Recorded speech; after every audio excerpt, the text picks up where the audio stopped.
Abramos nuestras Biblias en Tito capítulo 2 y voy a enfocarme en los versículos del 3 al 5. Dice la palabra de Dios de la siguiente manera: las ancianas, asimismo, sean reverentes en su porte, no calumniadoras, no esclavas del vino, maestras del bien, que enseñen a las mujeres jóvenes a amar a sus maridos y a sus hijos, a ser prudentes, castas, cuidadosas de su casa, buenas, sujetas a sus maridos, para que la palabra de Dios no sea blasfemada. En primer lugar, felicidades a todas las mamás en este día. Gloria a Dios por sus vidas, gracias a Dios por su trabajo, por sus esfuerzos, por sus servicios a sus hijos, a sus esposos, a su familia. Que el Señor bendiga y les proteja y les conceda todas sus peticiones. En este día quisiera compartir lo que la Escritura nos enseña respecto a cuál es el ministerio de la mujer. Y este es un aspecto en el cual existe gran necesidad de enseñar, porque además hay mucha confusión en nuestros días respecto a cuál es la posición que la mujer debe tener, no solo dentro de la iglesia, sino también aún dentro de la familia. Nuestros tiempos son tiempos de gran confusión. Son tiempos donde existe una gran confusión respecto a cuál es el rol que el varón o que la mujer debe tomar dentro de la familia, y por supuesto esto afecta dentro de la iglesia. Así que nada más a manera de introducción, déjeme describir un poco los retos que existen en nuestro día respecto a la situación con entender cuál es el rol de la mujer. Y quiero ser muy cuidadoso en lo que voy a decir. El mensaje que voy a predicar les va a sonar muy pasado de moda. Y está pasado de moda, y existe una razón por qué está pasado de moda.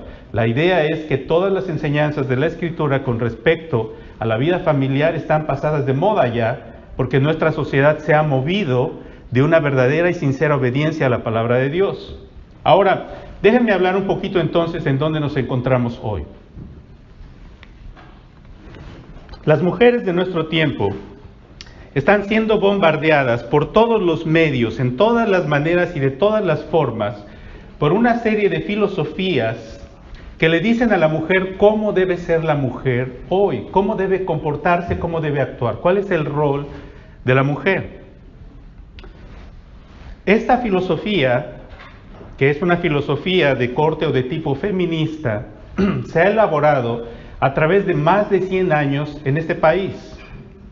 El movimiento feminista, o la idea del movimiento feminista, surgió a mediados del siglo XIX con el propósito de proteger y de ayudar que las mujeres tuvieran ciertos derechos que no tenían en ese tiempo.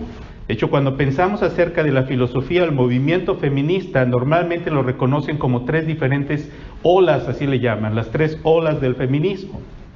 La primera comenzó por alrededor de los años de la mitad del siglo XIX, aquí estoy diciendo 1850, por ahí, cuando un grupo de mujeres empezaron a reunirse y empezaron a formar organizaciones con el propósito de buscar que las mujeres pudieran votar. Hasta ese tiempo, en la Constitución americana no se permitía a las mujeres ejercer el derecho del voto. Así que este movimiento entonces creció y estuvo luchando por darle a la mujer ciertos derechos que la mujer no tenía. Y algunas de estas cosas son cosas que son necesarias, que eran honestas y que había que conseguir. A medida que el siglo fue avanzando, estamos hablando de 1850 y nos acercamos al siglo XX, al 1900, estos movimientos feministas consiguieron finalmente a principios del siglo XX que las mujeres se les fuera dado el derecho de votar. Algunas otras de las cosas que estos movimientos consiguieron fue proteger a la mujer y a los niños dentro de la familia, porque a principios del siglo XX, mis hermanos, las corporaciones y las compañías contrataban a las personas para trabajar, y podían trabajar mujeres, niños, hombres, y trabajaban largas horas. Entonces hubo un gran movimiento para tratar de limitar el número de horas que una persona trabajaba, para proteger las condiciones de trabajo, para proteger a los niños de abuso y a las mujeres también. Por supuesto, este era un tiempo de cambio en la sociedad americana, donde la gente se estaba moviendo de los lugares provinciales a las ciudades para trabajar en las fábricas. En ese movimiento había una gran serie de crisis al interior de la vida familiar. La necesidad muchas veces de proteger a la mujer en contra del abuso físico en el hogar existía. Y entonces estas organizaciones empezaron a empujar por la protección de la mujer al interior del hogar. Y esto es verdad, y esto es el fracaso, en cierta manera. Estas cuestiones representan el fracaso del liderazgo varonil en el hogar.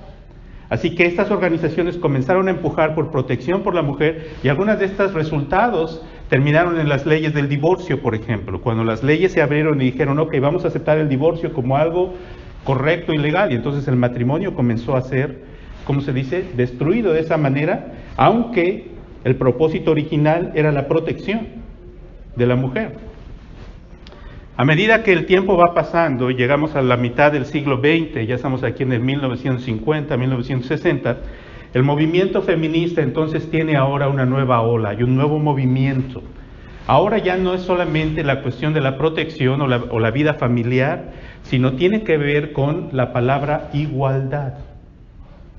La mujer es igual. Entonces, muchas de las cosas que a partir de este tiempo se empiezan a pregonar y se empiezan a decir con respecto a los derechos de la mujer, tienen que ver con cuestiones laborales. La mujer tiene que salir del hogar para ir a trabajar, ¿sí? Y en el aspecto del trabajo, y esta es una lucha hasta hoy en día, hay una gran diferencia en lo que un hombre gana y lo que una mujer gana. Esto se está peleando desde ese tiempo, esos movimientos se están peleando por la igualdad, por ejemplo, en el aspecto laboral. Pero también una de las grandes cosas era sacar a la mujer de la vida familiar, era en cierta manera decirle a la mujer que el vivir como una ama de casa no era suficiente, que la mujer tenía que salir del hogar para realizarse en el aspecto secular, no sé si me explico, en el aspecto fuera del hogar, encontrar una carrera, salir adelante, poder hacer lo que quisiera y abrir áreas de desarrollo y de trabajo en todos los aspectos de la vida, diciendo, bueno, la mujer puede competir con el hombre en cualquier área. Y entonces ahí tenemos el desarrollo de muchas cuestiones con respecto a la vida laboral de la mujer. El empuje de este tipo de filosofías no es necesariamente negativo, porque la Biblia no habla necesariamente en contra de estas cosas, pero es el hecho de que se le dice a la mujer que la vida en la familia no es lo más importante. Entonces aquí comenzamos a mirar un poco de desaveniencia con la enseñanza de la Escritura. La tercera ola antes de pasar a eso, en la segunda ola también existe otro aspecto que tiene que ver con la vida moral, porque hablamos de la vida del divorcio, pero cuando llegamos a 1960 comenzamos a hablar del movimiento hippie y algunas de estas cuestiones, donde básicamente es la destrucción de la vida matrimonial, básicamente es el hecho de que las relaciones amorosas, las relaciones íntimas no requieren de que las personas vayan delante de la autoridad para casarse, no sé si me explico. Las personas empiezan a vivir en unión libre o básicamente sin tener ningún tipo de compromiso delante de la ley, porque ellos piensan que esto es una manifestación del amor, esto es más importante, ¿no?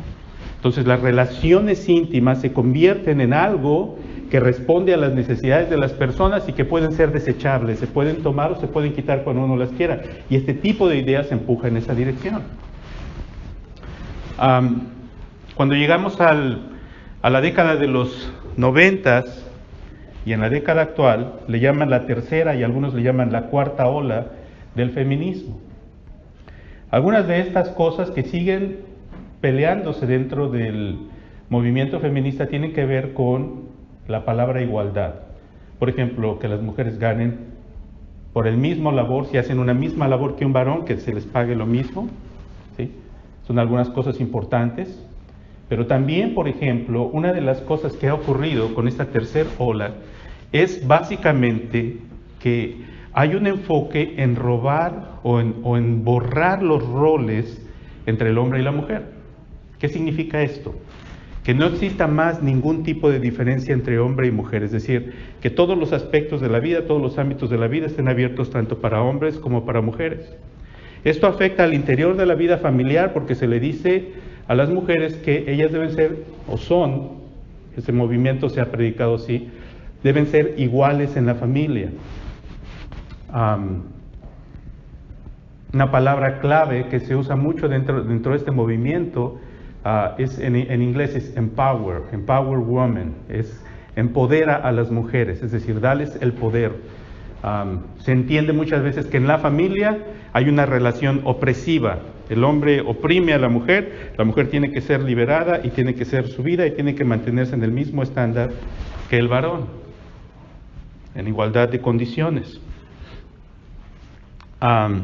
Hoy en día existe un movimiento muy fuerte donde salen a la luz situaciones donde hombres en posiciones de poder usan sus posiciones de poder para abusar de mujeres que están a su alrededor, que trabajan para ellos, para abusar de ellas sexualmente, ¿cierto? Movimiento que en inglés le llaman el Me Too Movement, el movimiento Me Too, ¿sí? Y la idea es la protección de la mujer en todos estos aspectos. Ahora, si usted evalúa todo lo que acabo de decir, y ahorita voy a describir lo que la Escritura dice, y voy a decir cómo diferencia la Escritura respecto a este movimiento y cómo la mujer cristiana debe pensar, ¿sí? Si usted evalúa estas cosas, se va a dar cuenta que un gran resultado de todas estas situaciones tiene que ver con el fracaso del liderazgo del varón en el hogar. Es el fracaso del varón, ¿sí me explico? Lo que lleva y lo que maneja estas reacciones, porque cualquier mujer aquí presente que escuche lo que yo estoy diciendo fácilmente puede coincidir con el hecho de que las relaciones en la familia muchas veces son abusivas y que la mujer muchas veces está en una posición de vulnerabilidad, de debilidad, ¿sí? Y que muchas veces la mujer va a experimentar la violencia, el rechazo, el abandono. ¿Y de dónde viene esto? De los varones. De hecho, nosotros en nuestra cultura latina, esto no es solamente una cuestión americana, aunque lo que he descrito ahorita es básicamente la historia de lo que ha ocurrido en la sociedad americana, pero si nosotros pensamos, por ejemplo, en nuestra cultura mexicana o latina, ¿sí? Usted se va a dar cuenta, por ejemplo, que nosotros celebramos con mayor intensidad el Día de la Mamá que el Día del Papá, ¿cierto o no? ¿Cierto o no, hermanos? Sí, ¿verdad? ¿Por qué? Aquí existe una razón. ¿Sabe por qué? Porque muchas veces en la vida de las gentes latinas, el varón falla, ¿sí? ¿Y qué es lo que el varón hace? Se va, abandona a la familia, se va lejos. ¿Y quién se queda a responder por las necesidades en la vida familiar? ¿Sí? ¿Quién es quien se queda a cargo de todo y tiene que sacar a la familia adelante? ¿Quién hace eso? La mujer, la mamá. La mamá tiene que hacerse fuerte y tiene que cumplir el papel de proveedor de la casa y cuidar a los hijos y sacar adelante. Y muchas madres han hecho eso y han hecho un gran trabajo haciendo eso. Así que muchas veces en el seno de la familia vemos que quien finalmente es responsable de mantener y mantiene la responsabilidad, mantiene a la familia, es de hecho la madre. En algunas organizaciones que, por ejemplo, dan préstamos, hay organizaciones que se dedican a dar préstamos a personas muy pobres para que esas personas usen ese dinero para hacer ciertos negocios y puedan sacar a su familia adelante en lugares donde hay mucha pobreza. Estas organizaciones no le dan el dinero a los varones. Cuando ellos le van a dar dinero a una familia, no se lo dan al varón. ¿A quién se lo dan? Se lo dan a la mujer. ¿Por qué se lo dan a la mujer? Porque si se lo dan al varón, ese dinero va a terminar ¿dónde? Va a terminar desperdiciado en la cantina, en las borracheras, ¿sí me explico? En irresponsabilidad. Pero si se lo dan a la mujer, ¿qué va a hacer la mujer? La mujer va a proteger a sus hijos, a su familia, va a estar preocupada por sacar a su familia adelante. Entonces, esto no estoy generalizando, no estoy diciendo que todos los hombres son irresponsables, no estoy diciendo eso. No se ofendan conmigo los varones, algunos ya están enojados, ¿verdad? O como una hermana que un día se levantó en una escuela dominical, mi esposa me platicó esto en una iglesia pentecostal, y se levantó y dijo, los hombres no sirven para nada, ¿verdad? No, hermanos, no estoy diciendo eso, ¿sí? Pero es una realidad, es una realidad. El hecho de que muchas de estas cuestiones ocurren, ¿por qué? Porque los hombres no han cumplido el propósito que Dios tiene para la vida de ellos.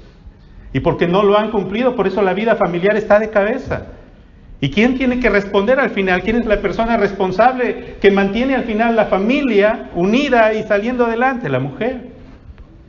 Y si no fuera por las mujeres, los niños quedarían en el completo abandono. Bueno, ¿qué dice la Escritura respecto a todo lo que acabo de describir? ¿Qué dice la Escritura respecto a cómo la mujer cristiana debe vivir?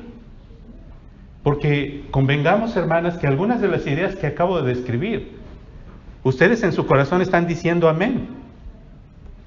Muchas de ustedes, cuando me oyen hablar acerca de la liberación de la mujer y el poder de la mujer y vamos a empoderar a las mujeres, en su corazón dicen, amén, sí, hagamos eso, ¿no?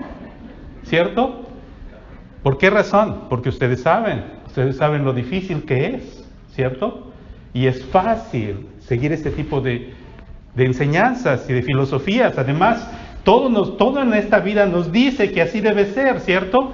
Vemos las películas y es el mensaje que nos transmiten. Las telenovelas, no se diga, ¿cierto? Las telenovelas están llenas de estos mensajes. Las películas, los libros, las noticias, los periódicos y la vecina chismosa que viene a hablarte y que te viene a decir también está llena de estos mensajes, ¿sí? Entonces, pero frente a esta sociedad y este tipo de pensamiento, ¿qué nos dice la Escritura?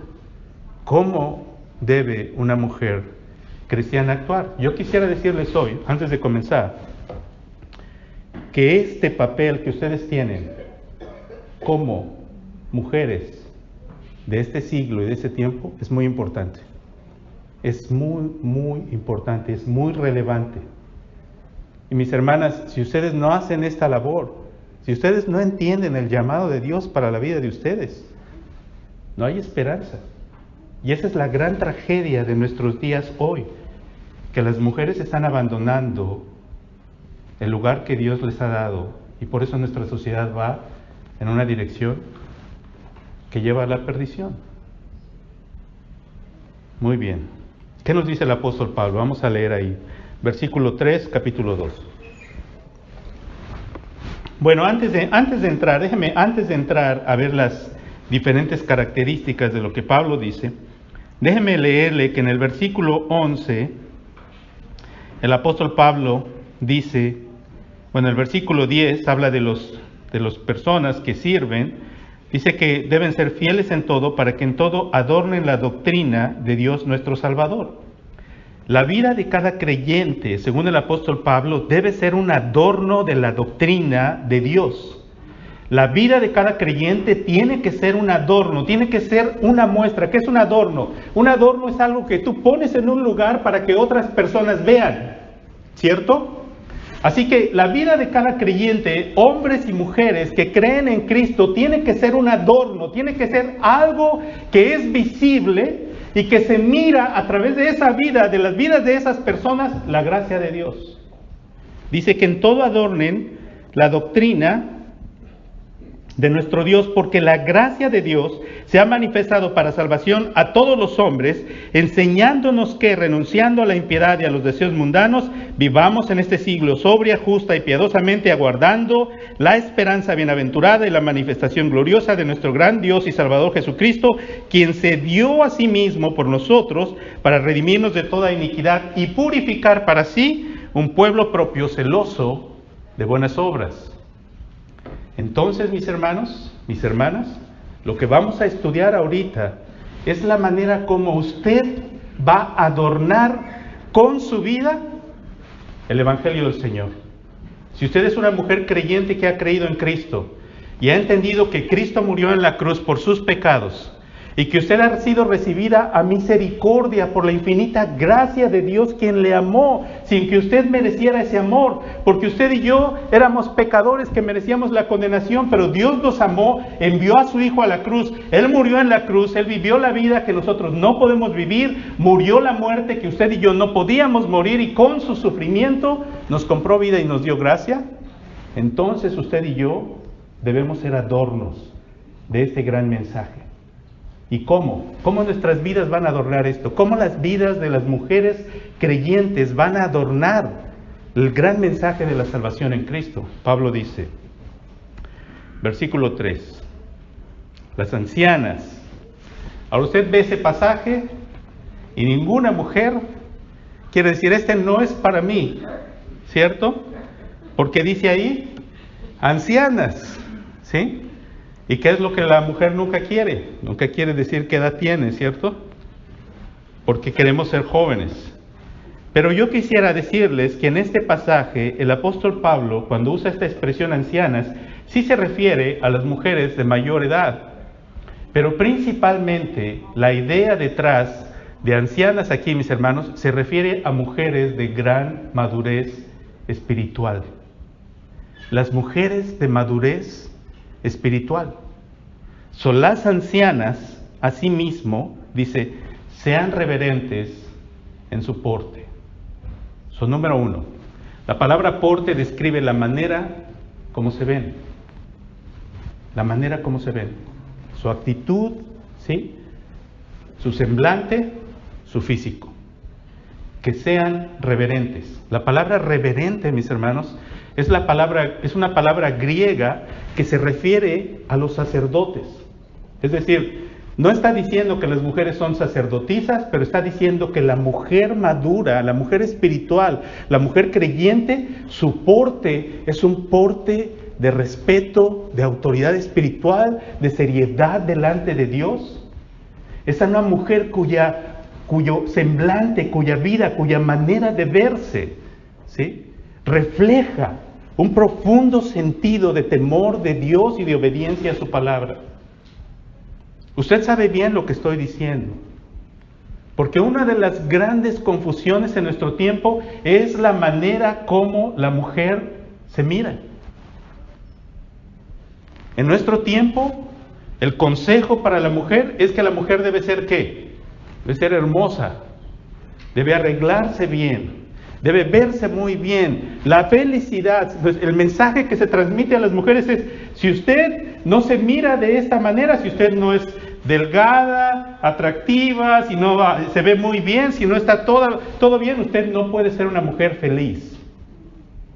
¿No? Y entonces, ¿qué tenemos en nuestra sociedad? Estas mujeres que miran los patrones de belleza, y todas las modelos, ¿cómo son? Son delgaditas, son de tez blanca, ¿sí?, muy lindas como muñequitas, ¿cierto? Y todas las mujeres miran esos modelos de belleza y ¿qué piensan? Piensan, ¿eso es lo que significa ser bello? Y entonces vienen los grandes gastos, ¿sí? Porque para verme así, ¿qué tengo que hacer? Pues tengo que comprar buenos productos, tengo que invertir dinero, ¿sí? Tengo que hacerme cirugías, tengo que hacer muchas cosas. Este tipo de ideas y de filosofías pone a la mujer en su mente la idea de que lo más importante es la apariencia física. Ahora, no estoy diciendo que la Escritura dice que no está bien que una mujer cuide su apariencia física, no estoy diciendo eso. Tampoco salga hoy diciendo, es que el pastor dijo que debemos ser fodongas. No estoy diciendo eso en lo absoluto. Bajo ninguna circunstancia estoy diciendo eso. El punto es dónde está tu corazón y cómo te miras. ¿Me explico? ¿Cuál es tu apariencia? Aquí dice que sea reverente en su porte, ¿sí? Por ejemplo, vengan conmigo a la 1 Timoteo, en el capítulo 2, y vamos a estar checando las epístolas de Timoteo también. En Timoteo capítulo 2, cuando Pablo está hablando de la oración, de que oremos por nuestras autoridades, de que oremos por las personas que toman decisiones, de que oremos por todos los hombres, en el versículo 8 dice, quiero pues que los hombres, estoy leyendo 1 Timoteo 2:8, que los hombres oren en todo lugar levantando manos santas sin ira ni contienda. Asimismo, ve esa expresión asimismo, así como dice, quiero que los hombres levanten manos santas, así también las mujeres. Pero dice, asimismo que las mujeres se atavíen, esa palabra ataviarse significa se adornen. ¿Sí me explico? Que las mujeres se adornen de ropa decorosa, con pudor y modestia. Esto es importante.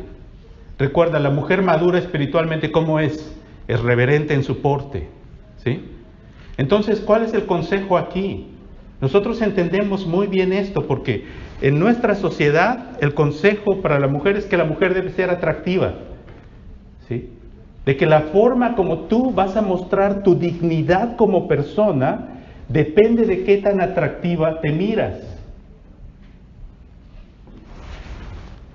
Y aquí el apóstol está diciendo que con ropa decorosa, con pudor y modestia, no con peinados ostentosos, ni oro, ni perlas, ni vestidos costosos, sino con buenas obras, como corresponde a mujeres que profesan piedad.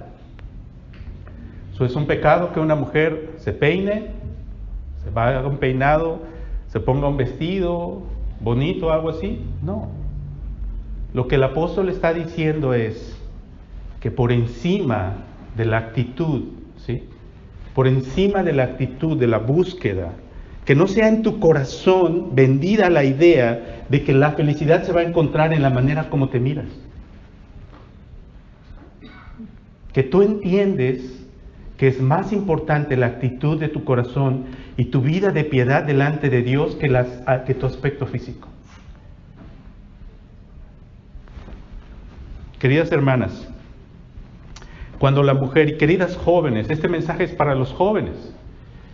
Cuando los jóvenes, cuando las mujeres viven con la idea de que lo más importante es el atractivo físico, bueno, estas mujeres van a entrar en una depresión terrible cuando lleguen a la edad de los 40 y los 50. Porque te tengo una mala noticia. Cuando llegas a los 40 y a los 50, el cuerpo empieza a declinar. Tu belleza física empieza a desaparecer. Y créeme, no hay poder humano que lo pueda, ¿cómo se dice? Corregir o evitar. No hay crema, ¿sí? No hay cirugía. No hay procedimiento que pueda evitar que nuestro cuerpo vaya declinando. Y entonces cuando el corazón de la mujer está con la idea de que la belleza es lo más importante, entonces es cuando usted ve a estas mujeres que entran en grandes depresiones. Y no son contentas y no pueden estar felices en la vida porque están perdiendo aquello que era su ídolo, que era su belleza física. Cuando usted mira Facebook, ¿sí? La mayor parte de personas que hay en Facebook son mujeres. Y normalmente, ¿qué es lo que las mujeres hacen? Ponen fotos de sí mismas. ¿Sí? Eso te deja ver dónde está el enfoque muchas veces. El enfoque es en dónde? En la belleza física. Pero Pablo dice, no, la mujer creyente debe ser reverente en su porte. Que cuando la gente te mira, se mire en ti la seriedad de la honestidad, la santidad de Dios, el temor de Dios. No una mujer que se viste de manera sugestiva. La mujer creyente entiende, ¿sí?, que los hombres son movidos por la fisonomía de la mujer, ¿sí? Una mujer que se viste de manera sugestiva va a atraer las miradas de los varones. Esto es una realidad. Y yo sé que esto es algo que desagrada mucho a las mujeres feministas, porque las mujeres feministas no quieren que los hombres los miren, pero es muy interesante lo que ocurre en nuestra sociedad. Mientras las mujeres feministas no quieren que los hombres las acosen ni las miren, y tienen razón, los hombres no deben hacer eso. Sin embargo, por un lado, este mensaje se transmite, ¿cierto? Que las mujeres no deben ser acosadas. Por el otro, nuestra sociedad cada vez impulsa más y más a las mujeres a vestirse de manera sugestiva. No sé si me explico. Y si te vistes de manera sugestiva, vas a tener las miradas de los varones. Entonces, cuando una mujer creyente se viste, y no les voy a decir aquí, es pecado que te pongas pantalón. No estoy diciendo eso. Pero usted sabe cuándo, usted debe tener discernimiento, saber cuándo debo vestirme de tal o cual forma. Porque ¿cuál es mi propósito cuando me visto?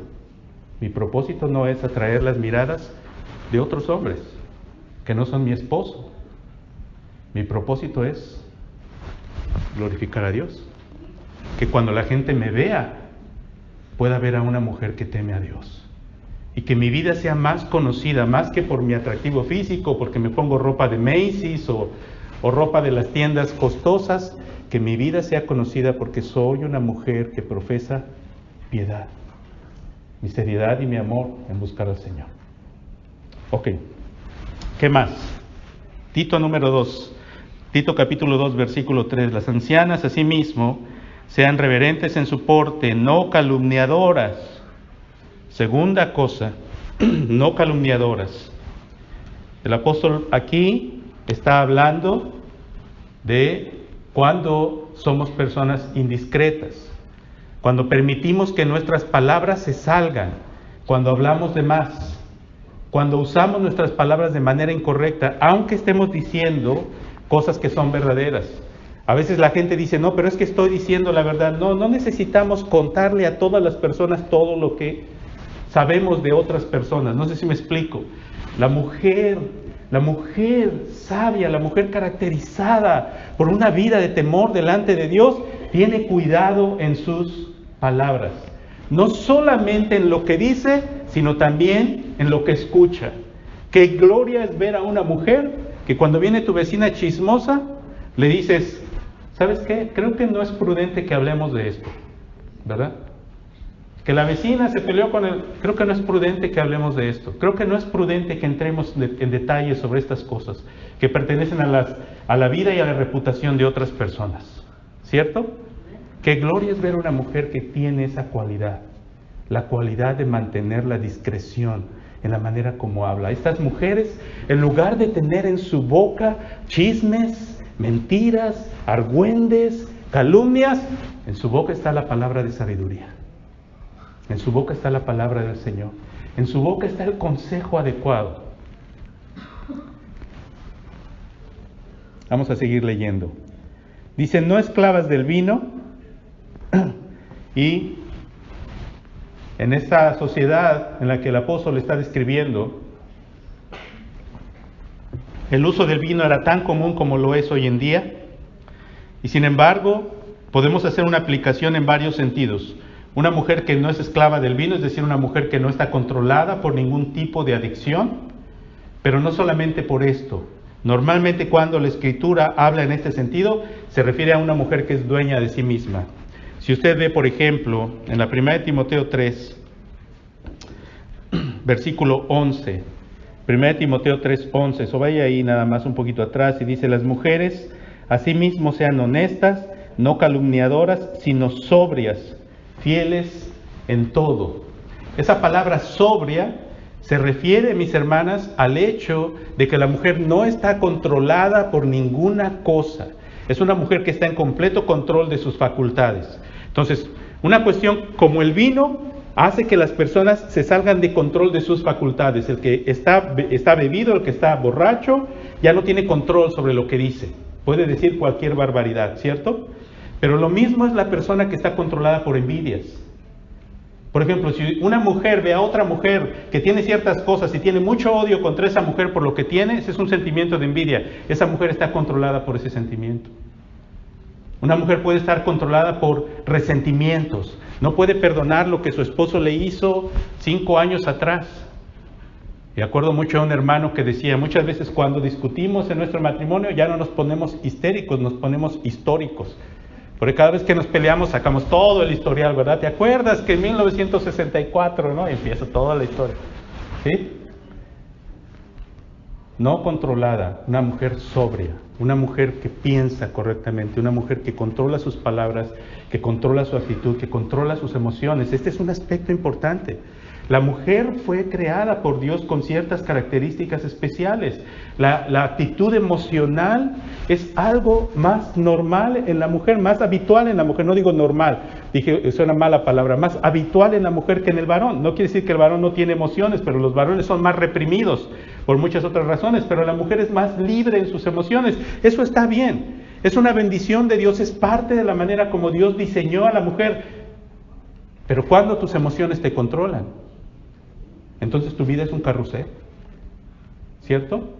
Porque un día te levantas y tus emociones están hasta arriba y entonces eres la mujer más gozosa y que gloria sea al Señor y todos estén contentos y felices, pero el día que te levantas de mal humor, híjole, ¿verdad?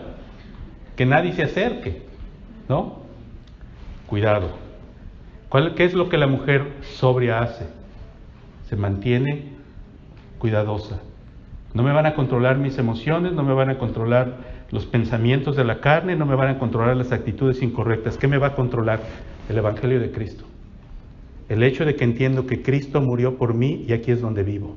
En gratitud a mi Señor, en obediencia a su palabra, en servicio a Él, como una mujer digna, reverente en mi porte, cuidadosa en mis palabras, palabra de sabiduría, actitud.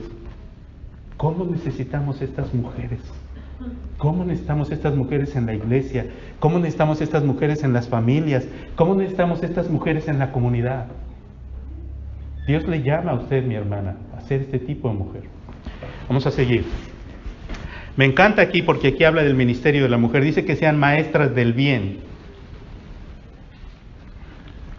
Así que es posible que una mujer en la iglesia pueda tener el ministerio de la enseñanza, y la respuesta es sí. La mujer puede tener el ministerio de la enseñanza.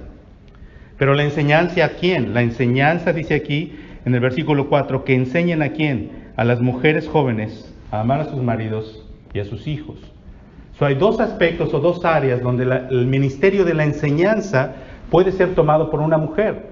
En cuanto a la enseñanza, ¿a dónde? A las mujeres y la enseñanza a los niños. Maestras del bien. Así que la mujer que es madura espiritualmente tiene la responsabilidad de enseñar a las mujeres jóvenes. Déjenme decirlo de nuevo. La mujer que es madura espiritualmente tiene ¿qué responsabilidad? Responsabilidad de enseñar a las mujeres jóvenes. ¿Y qué es lo que les va a enseñar? ¿Qué les va a enseñar? Les va a enseñar filosofías para empoderar a las mujeres, para que las mujeres se levanten, para que las mujeres se afirmen. No. Dice aquí que enseñen a las mujeres jóvenes a amar ¿a quién? A sus maridos y a sus hijos. Ahora, todas ustedes van a coincidir conmigo que es más fácil amar a los hijos que a los maridos. O no sé. Los maridos a veces somos muy cabeza hueca, ¿cierto? Y es difícil. Y este es uno de los grandes retos. Aquí es donde voy a hacer un poquito de hincapié. Este es uno de los grandes retos de la mujer creyente hoy en día. Porque por un lado tienes toda la filosofía del mundo diciéndote que no debes tolerar, que eres igual, que no te debes sujetar a tu esposo, que en la familia no hay cabeza,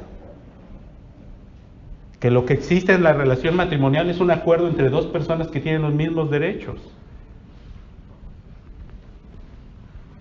Por el otro, la Escritura dice, si ves el versículo 5, nada más para hablar un poquito de los maridos, a ser prudentes, castas, cuidadosas de su casa, buenas, sujetas a sus maridos, para que la palabra de Dios no sea blasfemada. Queridas hermanas, este es un aspecto difícil. Y es el aspecto donde la mayor parte de las mujeres tienen gran conflicto. Es más fácil decir amén a las filosofías del mundo porque Dios les ha puesto bajo sujeción a una autoridad que es imperfecta. Los esposos de ustedes son seres imperfectos. Se equivocan, cometen errores. Algunos pueden ser abusivos. Y la Escritura dice que debes sujetarte a tu esposo. Es un mandato. Es parte como tú vas a adornar el Evangelio de Cristo. ¿Sí? Si vienen conmigo a 1 de Pedro 3, vamos a hablar un poquito de esto. Y no quiero causarles tristeza, sino gozo. Porque en el capítulo 3 de Pedro, ve usted que dice en el versículo 1, dice, asimismo vosotras mujeres, y cada vez que usted ve esa palabra asimismo, tiene que leer los versículos anteriores para entender lo que Pedro está diciendo. Así que vamos a leer en el capítulo 2, versículo 21, dice el apóstol Pedro, pues para esto fuisteis llamados, porque también Cristo padeció por nosotros, dejándonos ejemplo para que sigan sus pisadas. ¿Cuál es el ejemplo? ¿Quién es el ejemplo, mis hermanas? Es Cristo. El cual, versículo 22 dice, no hizo pecado ni se halló engaño en su boca, quien cuando le maldecían no respondía con maldición. Cuando padecía no amenazaba, sino encomendaba la causa al que juzga, justamente quien llevó él mismo nuestros pecados en su cuerpo sobre el madero, para que nosotros, estando muertos a los pecados, vivamos a la justicia, y por cuya herida fuisteis sanados. Entonces Dios te está pidiendo que te sujetes a tu esposo y te está diciendo que el ejemplo de esa sujeción es ¿quién? Es el Señor Jesucristo. ¿Sí? ¿Y qué fue lo que Cristo hizo? Cuando Él padeció, Él se sujetó. Se sujetó a las autoridades humanas, aunque lo acusaron injustamente. Aunque lo maltrataron y lo trataron de una manera indigna, Él se sujetó a las autoridades humanas. Ahora, todas ustedes que son esposas, están sujetas a una autoridad imperfecta. A un varón que va a cometer errores, que se va a equivocar, que va a hacer muchas veces cosas que son absurdas, que son dañinas, que son tontas. El apóstol Pedro entonces en el capítulo 3, versículo 1 dice: asimismo vosotras mujeres estad sujetas a vuestros maridos, para que también los que no creen a la palabra sean ganados sin palabra por la conducta de sus esposas. El primer consejo que la Escritura da, mi hermana, es que si tú tienes un esposo cabezón, ¿sí? El problema con muchas mujeres es que muchas veces quieren ganar al esposo cabezón por medio de estarle dando y dando, ¿sí? Estar peleando con él y contendiendo. Deberías hacer esto, siempre te equivocas, siempre haces mal, siempre... Y cuando usted hace eso, lo único que genera es mayor conflicto al interior de su hogar. Porque el esposo cabezón, ¿sí?, no va a entender, no va a escuchar. Usted puede tener toda la razón, y usted puede ser muy sabia y tener toda la razón, y los argumentos que usted dice son los correctos, y el cabezón no va a escuchar. Por una simple y sencilla razón. ¿Sabe cuál es esa razón? Que es arrogante, que es orgulloso, que es pecador, y no está dispuesto a decirle que sí a su esposa, aunque la esposa tenga razón. Pedro dice que la manera de que vas a ganar a tu esposo es sin palabra, es a través de tu conducta. Cuando tu esposo vea tu conducta,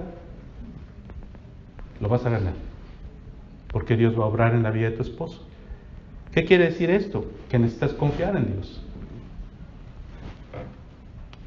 Versículo 2, considerando, es decir, cuando el esposo vea tu conducta casta, casta significa pura y respetuosa, significa que no estás retando a tu esposo por el lugar de autoridad en la familia, que no estás peleando, contendiendo por tu esposo por ver quién manda y que tú quieres mandar, o que quieres manipular a tu esposo. Una frase que me da mucha risa en una película, ¿sí? Una película, hay una frase donde dos mujeres están discutiendo y una dice, y la hija le dice a la mamá: es que mi papá es muy necio, él dice que en la familia el hombre es la cabeza y lo que él dice es lo que se hace. Y la mamá le dice: sí, el hombre es la cabeza, pero la mujer es el cuello, ¿verdad?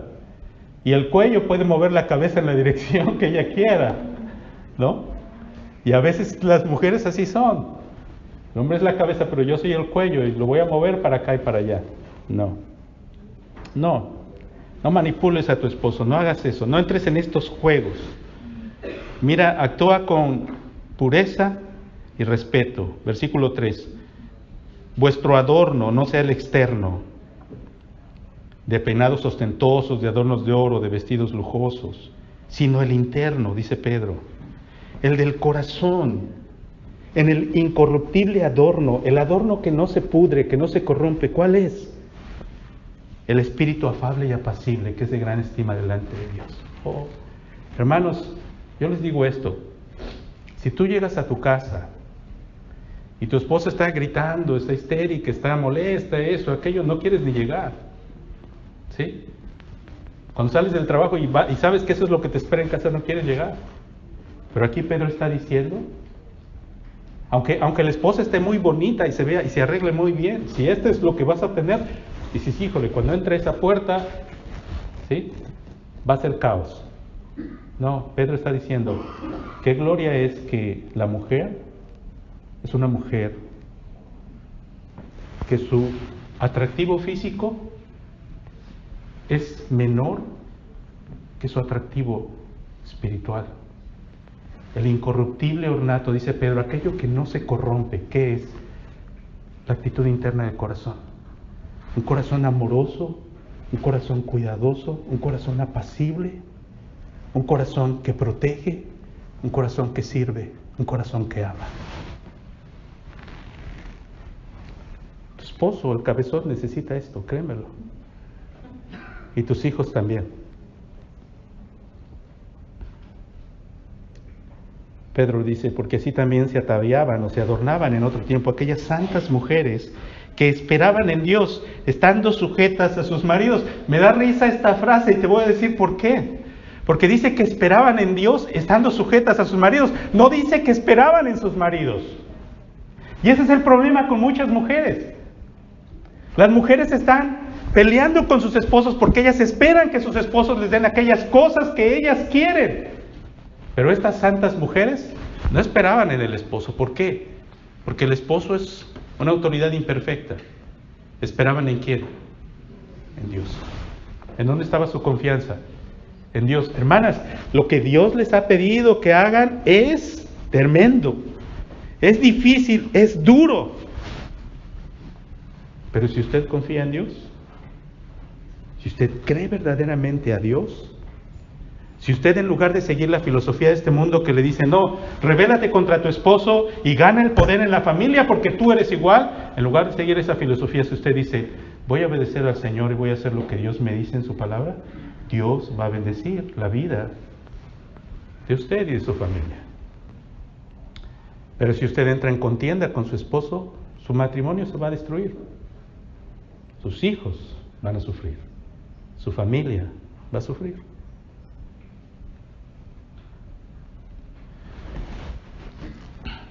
¿Existe un límite para la autoridad del varón? Claro. Cuando una mujer puede salirse de la sujeción al esposo? Pienso yo, hermanos, es una pregunta difícil. Y la voy a contestar de esta manera. Creo yo que cuando el matrimonio entra en una dinámica donde se están rebasando los límites de la ley humana, ahí la mujer puede salirse de la sujeción al esposo. Particularmente me refiero a cuando hay abuso físico. Si el esposo me está pateando y me está golpeando y me está haciendo eso, entonces ¿tengo que seguir sujetándome a él? No, porque lo que el esposo está haciendo está incorrecto delante de la ley humana. Si usted está sufriendo eso, tome el teléfono y llame a la policía para que se lo lleven. Es un delincuente. Pero lo tienen que llevar. Pienso yo que la mujer debe tener sabiduría y saber cuándo su vida o la vida de sus hijos está en peligro. Y si aquel cabezón viene borracho o drogado y llega a la casa y está a punto de sacar un cuchillo y le está matando, usted tiene que llamar a la policía. No lo piense dos veces. No piense y diga, es que tengo que sujetarme a mi esposo. No, ese es el momento de buscar protección y entender que proteger su vida es más importante. Pero déjeme darle una pequeña palabra de precaución. Porque si usted sigue las filosofías de este mundo y usted es demasiado sensitiva y la vida de usted no está en peligro, pero a lo mejor él la está abusando verbalmente y está haciendo alguna de estas cosas, y usted llama a la autoridad humana, yo deseo que usted entienda que cuando usted llama a la autoridad humana, usted está trayendo personas dentro de la vida de usted, de su familia, que van a juzgarle a usted y a su esposo y a sus hijos por otros valores que no son la palabra de Dios. Por un tiempo tuve la oportunidad de trabajar, y fue un tiempo muy corto porque no estuve de acuerdo en continuar trabajando ahí, con una organización que defendía a mujeres que sufrían abuso. Yo entré a trabajar ahí porque deseaba entender un poquito la dinámica y los conflictos. Así que cuando había mujeres que eran abusadas, nosotros íbamos y actuábamos como una especie de intermediario en la corte, muchas veces buscando órdenes de restricción contra el esposo, etcétera, etcétera. Pero una de las cosas que yo deseaba hacer y que era mi enfoque cuando yo tenía ciertos casos es que yo quería que el matrimonio se restaurara. Es decir, que el varón fuera el lugar para ser entrenado, que recibieran consejería y que los esposos volvieran a juntarse. Pero la mayor parte de las personas que trabajaban, más bien no la mayor parte, todas las personas que trabajaban donde yo trabajaba, pensaban que cuando estas situaciones de abuso se daban, la familia tenía que romperse. O sea, había que sacar a la mujer, llevarla a un shelter, a un lugar y pensar ya en la separación completa. Cuando nosotros traemos a otras personas que tienen otros valores, van a juzgar nuestra vida de acuerdo a esos valores. También, muchas veces, en este tipo de situaciones entran las personas que vienen y juzgan si sus hijos o no están en peligro. Si ellos piensan o consideran que hay riesgos, el gobierno puede quitarle sus hijos. Ahora, no le estoy diciendo esto para que no haga usted uso de estos recursos. Si su vida está en peligro, si sus hijos están en peligro, llame a la autoridad humana. Eso es lo que debe hacer. Pero tenga sabiduría y tenga cuidado. ¿Sí? Si no es una cuestión donde la vida de usted o la vida de sus hijos está en peligro, creo que el consejo del apóstol Pedro debe seguirse. Creo que usted debe intentar ganar a su esposo a través de su actitud casta y respetuosa, a través de su actitud de no entrar en contienda, de no responder, así como el Señor Jesucristo no respondía cuando lo estaban amenazando, así también la mujer sabia debe aprender muchas veces a callar. Y sé que esto es difícil porque las emociones se agolpan en nuestro corazón, y cuando las emociones, estamos cargados de emociones, ¿qué es lo que queremos hacer? Lo que queremos hacer es expresarlas, ¿cierto? Y ahí es donde entra la sobriedad, el dominio propio, la mujer reverente, que sabe mantener la calma y la tranquilidad porque está confiando ¿en quién? ¿En su esposo? ¿En que un día este cabezón va a cambiar? No, está confiando ¿en quién? Está confiando en Dios. Vamos a Tito de nuevo. ¿Todavía están conmigo, mis hermanas, o ya se enojaron tanto conmigo que ya no me quieren escuchar más? En Tito 2, perdón, hermanos, mil disculpas. También nos dice que sean maestras del bien, y ve que dice que enseñan a las mujeres jóvenes a amar a sus maridos y a sus hijos. Son una de las cosas que ha ocurrido con este movimiento que está enseñando a las mujeres, que les está diciendo que ser ama de casa, cuidar de tu esposo y de tus hijos, es poca cosa. De hecho, muchas veces cuando las mujeres hablan y dicen, ¿y qué eres tú? Yo soy ama de casa. Pareciera como que ser ama de casa es un trabajo muy poco, es un trabajo muy insignificante. En primer lugar, todas las hermanas que son amas de casa saben que trabajan sin recibir sueldo, que a veces trabajan muchísimo más que los que trabajan fuera de casa, ¿cierto? Y algunas de ustedes no solamente trabajan en casa, también trabajan fuera de casa. Pero yo quisiera decirles, mis hermanas, que el mandato de enseñar a las mujeres a amar a sus hijos, la casa, el hogar, es el reino de la mujer. El futuro, las futuras generaciones dependen del ministerio de la mujer. Y una de las grandes tragedias hoy en nuestros días es que las mujeres no quieren más esa labor, no quieren más esa función. Miren, en nuestro país, como dije hace rato, los hombres, la cultura mexicana, por ejemplo, si usted ve cualquier película mexicana, cualquiera, ¿sí? Cualquiera de Pedro Infante o de Jorge Negrete o de esas películas viejas o más nuevas, como quiera, siempre es así la dinámica, ¿sí? El hombre llega a casa, se pelea con la esposa, se va y sale, y se va ¿a dónde? ¿A dónde va? A la cantina.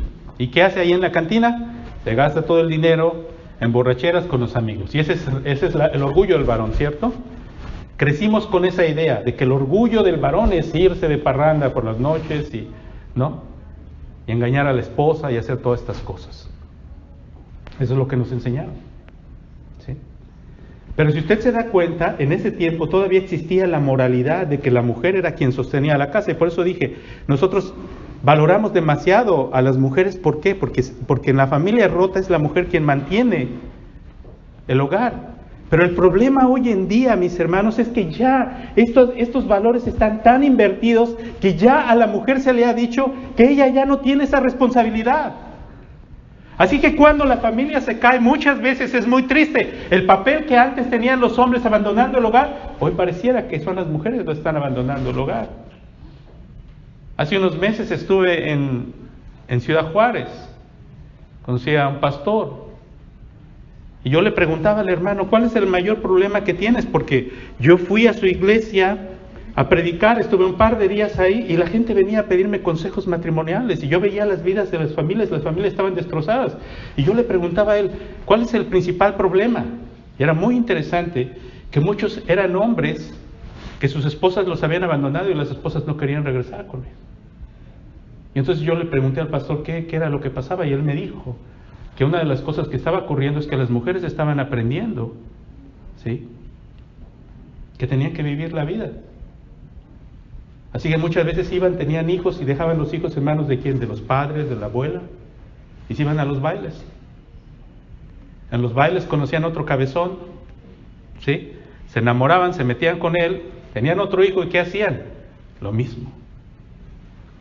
Porque la sociedad le está diciendo a la mujer que no se retraiga de ninguna actitud de placer o de deleite y que no soporte nada y que no aguante nada y que no sacrifique nada. Y si eso es el futuro, nuestra sociedad va a la decadencia. Porque por un lado podemos entender y decir que la mujer es quien ha sostenido la familia. En los últimos 200 años que hubo una gran transición de la gente saliendo de la provincia y viniendo a las ciudades a diferentes maneras de trabajo.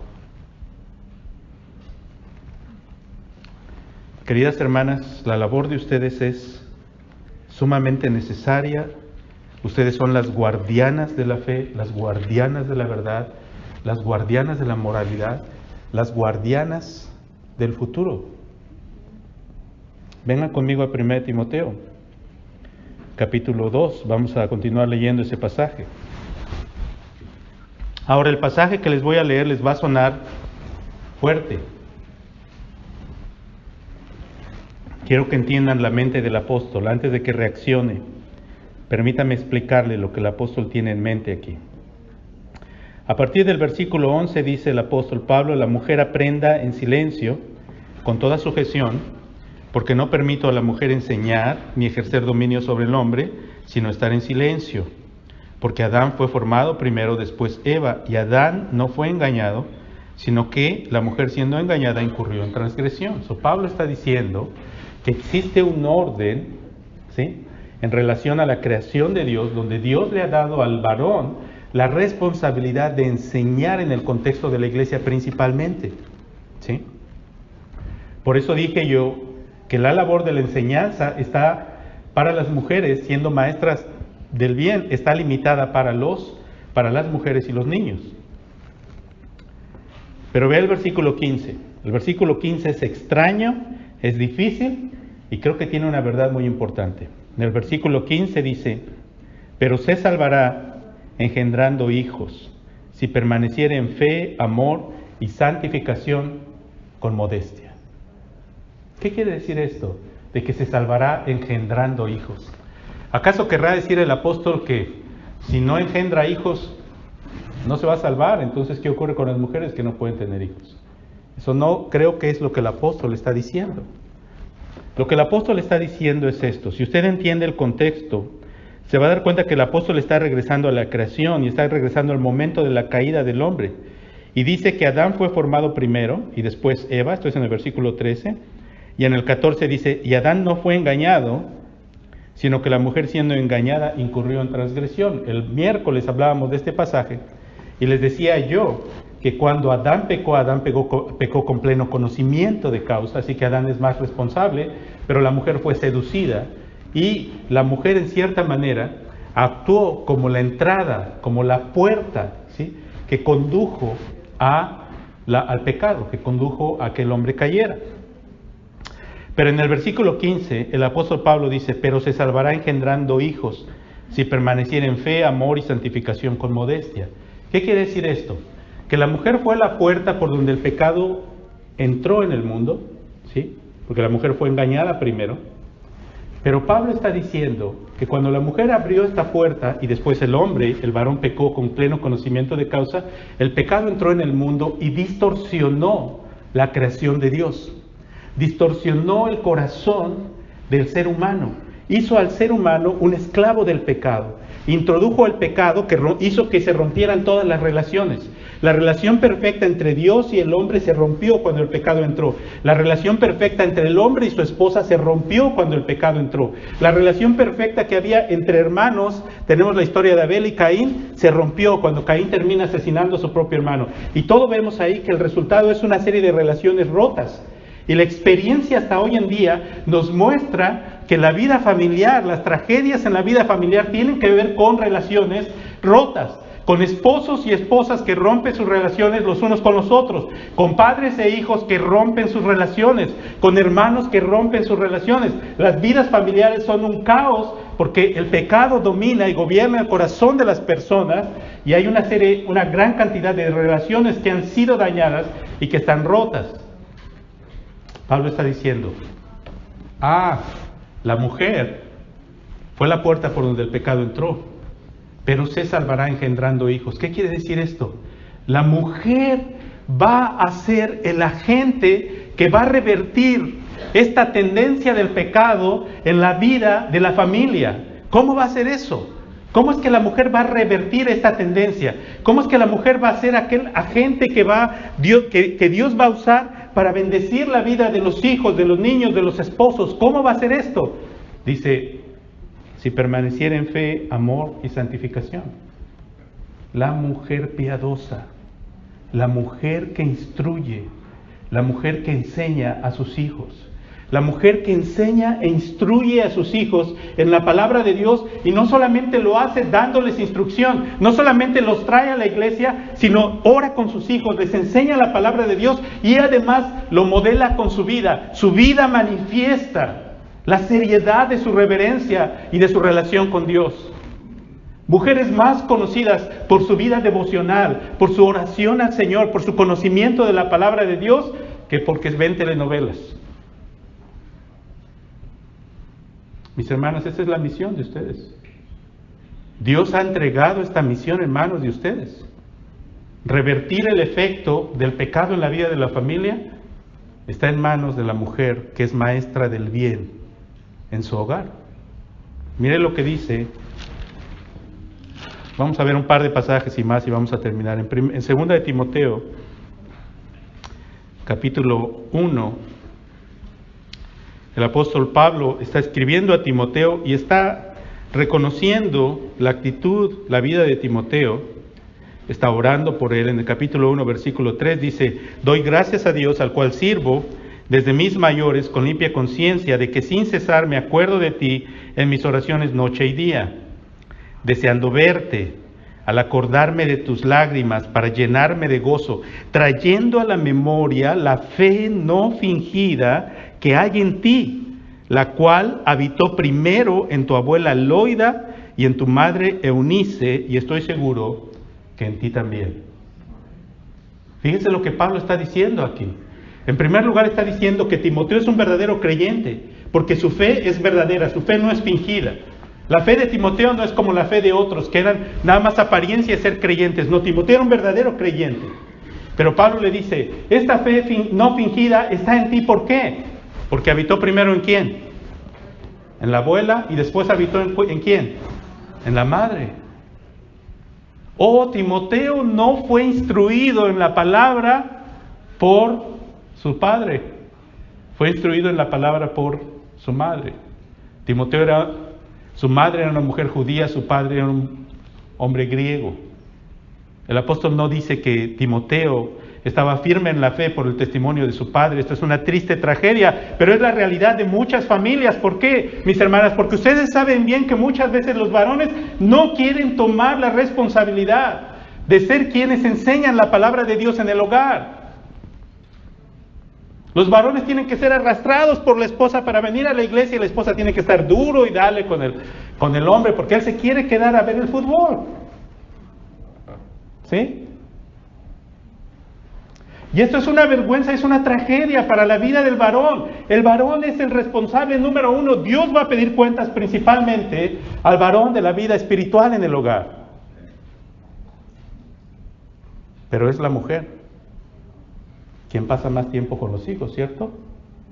Quien está más tiempo con ellos, quien los cuida, quien los atiende, quien les sirve, quien los protege, quien les da de comer, quien los levanta en las mañanas, que los lleva a la escuela, que los lleva al juego de fútbol, que los lleva a diversiones, que los lleva a todos lados y los anda trayendo para aquí, para allá. La mujer donde quiera que va tiene que andar con una ven llena de chamacos, ¿no?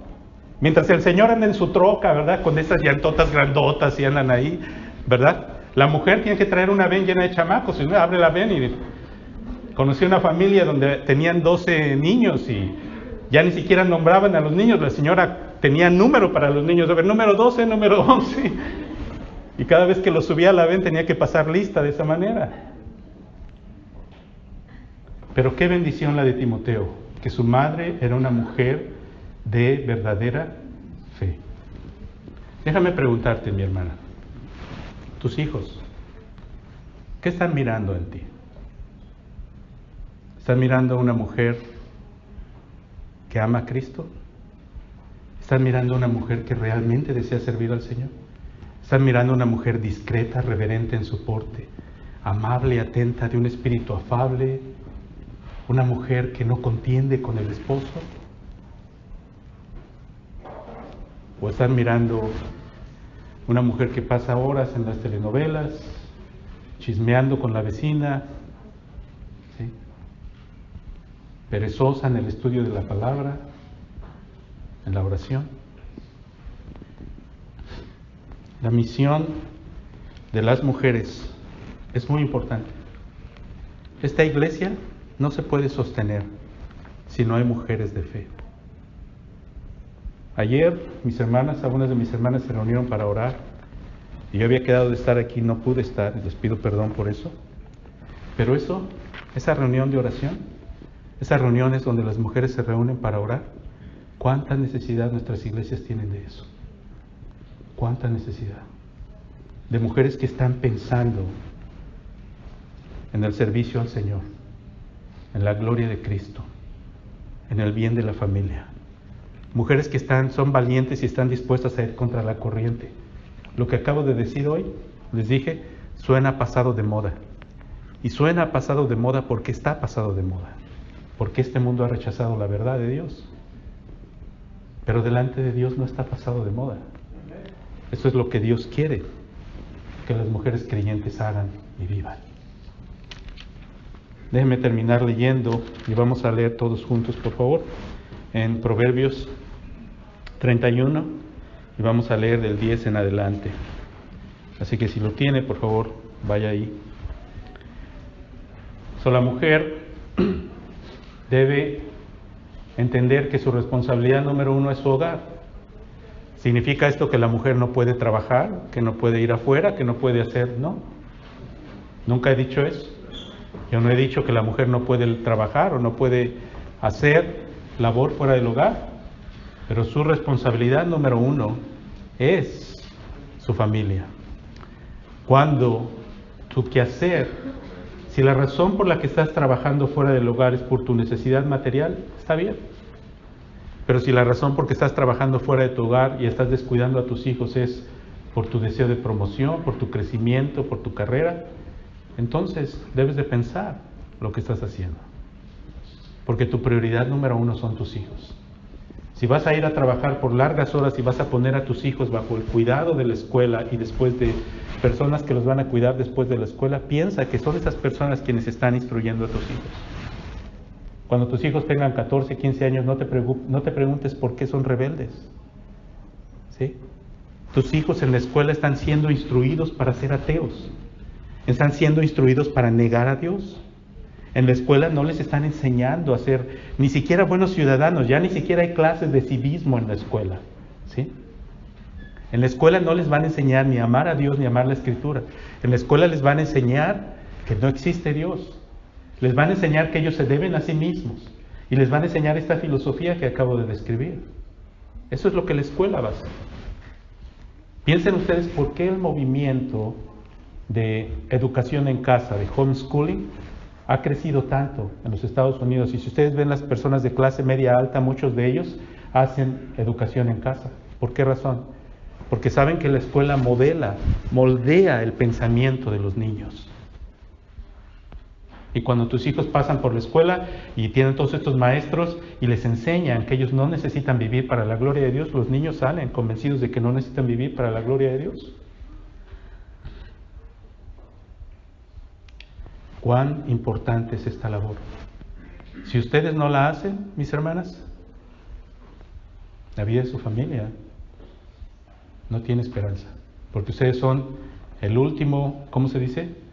La última fundamento de esto frente al triste fracaso de muchos varones. En Proverbios 31:10 dice: mujer virtuosa, ¿quién la hallará? Porque su estima sobrepasa largamente a la de las piedras preciosas. Oh, qué gloria es encontrar una mujer que tiene estas características. Créemelo, es una bendición, es un gozo. El corazón de su marido está en ella confiado y no carecerá de ganancias. Le da a ella bien y no mal todos los días de su vida. Ahora ve cómo la mujer trabaja incluso fuera del hogar. Dice: busca lana y lino y con voluntad trabaja con sus manos. Es como nave de mercader, trae su pan de lejos, se levanta aún de noche y da comida a su familia y ración a sus criadas.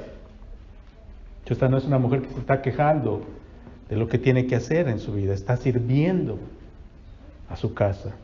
Considera la heredad y la compra y planta viña del fruto de sus manos, o es negociante. Ciñe de fuerza sus lomos y esfuerza sus brazos, ve que van bien sus negocios, su lámpara no se apaga de noche, aplica su mano al uso y sus manos a la rueca, alarga su mano al pobre y extiende sus manos al menesteroso, no tiene temor de la nieve por su familia, porque toda su familia está vestida de ropas dobles. Ella se hace tapices de lino fino y púrpura es su vestido. Su marido es conocido en las puertas cuando se sienta con los ancianos de la tierra. Interesante. Este varón es conocido no por él mismo, sino es conocido ¿por qué? Por la esposa que tiene. Hace telas y vende y da cintas al mercader. Fuerza y honor son su vestidura. Mira cómo dice: fuerza y honor. Es una mujer de honor, de gran valor.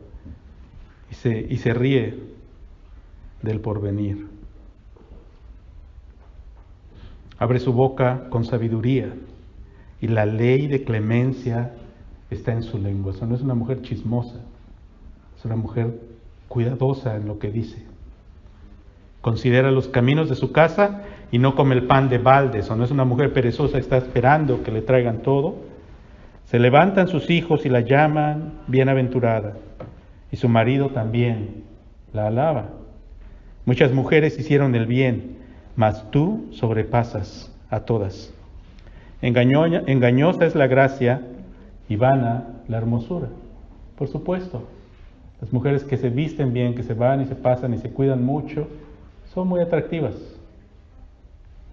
Pero dice aquí: engañosa es la gracia y vana la hermosura. La mujer que teme a Jehová, esa será alabada. Dadle del fruto de sus manos y alábenla en las puertas sus hechos.